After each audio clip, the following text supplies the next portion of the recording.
నిపుణులు మోకీలు మార్పిడి సర్జరీపై మనకు ఎలాంటి అవగాహన అవసరమో ఇప్పుడు తెలుసుకుందాం.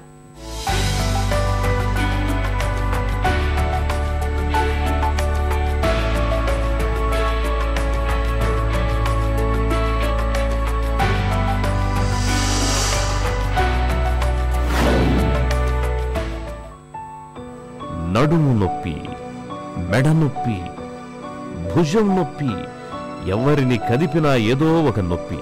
ఇటీవలి కాలంలో ఈ నొప్పులు బాగా పెరిగిపోయాయి. కారణాలు అనేకం. కొందరు బరువు ఎక్కువగా ఉండడం వల్ల మోకాలి నొప్పి రావచ్చు. కొందరిలో వారి వారి వృత్తులను బట్టి మెడ నొప్పి, భుజం నొప్పులు రావచ్చు. కొందరిలో జీవనశైలి వల్ల కూడా ఈ నొప్పులు రావచ్చు.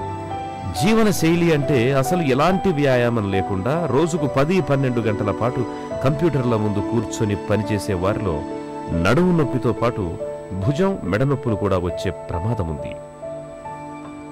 వృత్తిపరంగా మనకు నడుములో, మెడలో, డిస్క్ చుట్టూ అయ్యేటువంటి బాధలకి ఆపరేషన్ ఒక్కటే ఉపశమనం కాదు. అందువల్లే మీరందరూ కూడా మీ వృత్తికి సంబంధించిన వివరాలు డాక్టర్కి చెప్పాలి. ఎర్గోనామిక్స్ అంటే మనిషికి తన చుట్టూ ఉండే పర్యావరణానికి ఉండాల్సిన సంబంధం.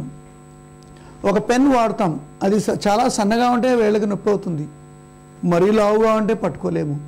సరైన కండిషన్లో ఉంటే మనం దాన్ని ఈజీగా ఎక్కువగా రాయవచ్చు.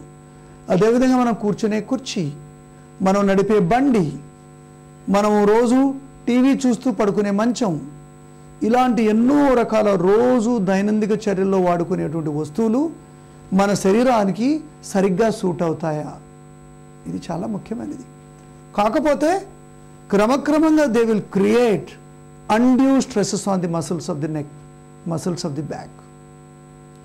మేము చూసిన దాదాపు 700-800 మందిని, వాళ్ళందరిలో కూడా ఆపరేషన్ చేయించుకోవాల్సిన వారే, కానీ అందరూ కూడా చాలా వరకు ఆపరేషన్ లేకుండానే చిన్న చిన్న మార్పులు జీవితంలో తెచ్చినందువల్ల వాళ్ళలో ఈ సిమ్టమ్స్ అన్నీ తగ్గి తిరిగి వాళ్ళ వృత్తులకు వాళ్ళు పోగలుగుతున్నారు.